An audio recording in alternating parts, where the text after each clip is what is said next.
வணக்கம் நண்பர்களே. தேர்தலுக்கு இன்னும் சில நாட்கள் தான் இருக்குது. இப்போ பார்த்திங்கன்னா பெரம்பூர் தொகுதி ரீசெண்டாக ரொம்ப ஃபேமஸ் ஆகிருக்கு. அதுக்கு காரணம் தாவேகா தலைவர் விஜய் அங்கே போட்டிட்டாரு அப்படின்றதுனால அந்த தொகுதியோட எதிர்பார்ப்பும் ரொம்ப அதிகமாகிருக்கு. ஸோ அந்த பெரம்பூர் தொகுதியை பற்றி நம்ம இந்த வீடியோவில் தெரிஞ்சுக்கலாம். மொத்தம் 234 தொகுதியில் இந்த பெரம்பூர் தொகுதி 12வது தொகுதியாக சொல்கிறாங்க.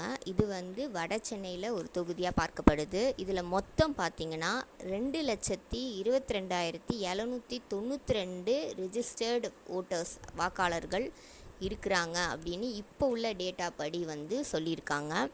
இந்த தொகுதி கீழே என்னென்ன ஏரியாஸ் வரும் பெரம்பூர் தொகுதி கீழே அப்படின்னு பார்த்தீங்கன்னா பெரம்பூர், வியாசர்பாடி, எர்க்கஞ்சேரி, எம்கேபி நகர், கொடுங்கியூர், அப்புறம் அதுக்குள்ளே இருக்கிற இன்னும் சின்ன சின்ன ஏரியாஸ் எல்லாமே பார்த்திங்கன்னா பெரம்பூருக்குள்ளே தான் கவர் ஆகும். இது வரைக்கும் இந்த தொகுதியில் பெரம்பூர் தொகுதியில் நடந்த எலெக்ஷன்ஸோட ஹிஸ்ட்ரியை பற்றி இப்போ நம்ம பார்த்துடலாம். எலெக்ஷன் அப்படின்ற அந்த கான்செப்ட் தேர்தல் அப்படின்ற அந்த கான்செப்ட் கொண்டு வந்தது பார்த்திங்கன்னா 1950 தான் கொண்டு வந்தாங்க. ஸோ 1952 தான் நம்மளோட ஃபர்ஸ்ட் எலெக்ஷன்ஸ் நடந்தது. அப்படி பார்த்திங்கன்னா மொத்தம் தமிழ்நாட்டில் 16 எலெக்ஷன்ஸ் நடந்திருக்கணும். இந்த பெரம்பூர் தொகுதியில் பார்த்திங்கன்னா இது வரைக்கும் 17 எலெக்ஷன்ஸ் நடந்திருக்கு, ஒரு பை எலெக்ஷனோடு சேர்த்து. அந்த பை எலெக்ஷன் எப்போ நடந்துச்சு அப்படின்னு பார்த்திங்கன்னா 2019 ஏப்ரலில் அந்த பை எலெக்ஷன் நடந்திருக்கு.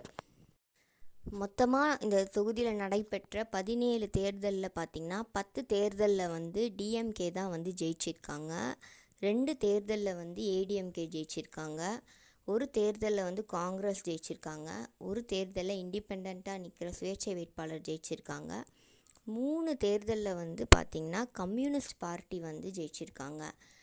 இது பார்த்திங்கன்னா டிஎம்கே அதிகமான தேர்தலில் பார்த்திங்கன்னா டிஎம்கே தான் இந்த தொகுதியை பொறுத்த வரைக்கும் ரொம்ப ஸ்ட்ராங்காக இருந்திருக்காங்க. இது வரைக்குமே ஜெயிச்சிருந்துருக்காங்க. ஏடிஎம்கே ஜெயித்த வருஷம் அப்படின்னு பார்த்திங்கன்னா 1991லேயும் 2016லேயும் ஜெயிச்சிருக்காங்க. 2016ல் அம்மா தான் சீஃப் மினிஸ்டராக எலெக்ட் ஆனாங்க.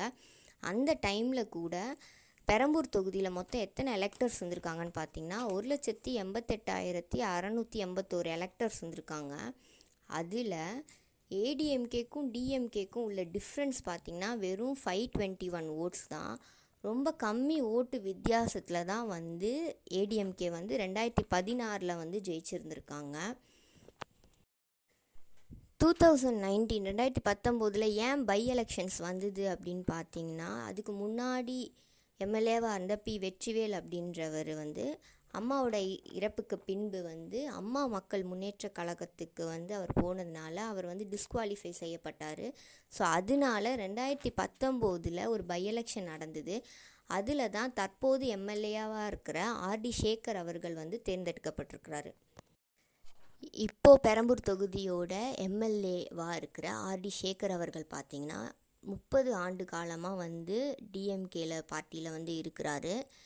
எம்எல்ஏவாக பெரம்பூர் தொகுதிக்கு ஏப்ரல் 2019 இப்போ கரண்ட்டாக 7 வருஷமாக அவர் தான் அந்த தொகுதியில் இருக்கிறாரு. அவர் நின்று அந்த 2 எலெக்ஷன்ஸ்லேயுமே பார்த்தீங்கன்னா 2 லட்சம் வாக்காளர்களில் 1,06,000 பேர்கிட்ட அவருக்கு தான் ஓட் பண்ணியிருக்காங்க. ஸோ பெரும்பான்மையாக தான் 2 வாட்டியுமே அவர் பெரம்பூர் தொகுதியில் ஜெயிச்சிருக்கிறாரு. இந்த எலெக்ஷனில் யாரெலாம் பெரம்பூர் தொகுதியில் நிற்கிறா அப்படின்னு பார்த்தீங்கன்னா டிஎம்கே சார்பாக ஆர்டி சேகர் அவர்கள் தான் நிற்கிறாரு. இந்த வாட்டி ஏடிஎம்கே டைரெக்டாக கண்டெஸ்ட் பண்ணல. அவங்களுக்கு பதிலாக பாட்டாளி மக்கள் கட்சியிலேருந்து திலகாபாமா அப்படிங்கிறவங்க தான் பெரம்பூர் தொகுதியில் நிற்கிறாங்க. நாம் தமிழர் கட்சியிலேருந்து வெற்றி தமிழன் அப்படின்ற ஒருத்தர் நிற்கிறாரு. தாவேகாலேருந்து டிவிகேலேருந்து ஜோசப் விஜய் நிற்கிறாரு. ஸோ அது எல்லாருக்குமே தெரிஞ்ச விஷயந்தான்.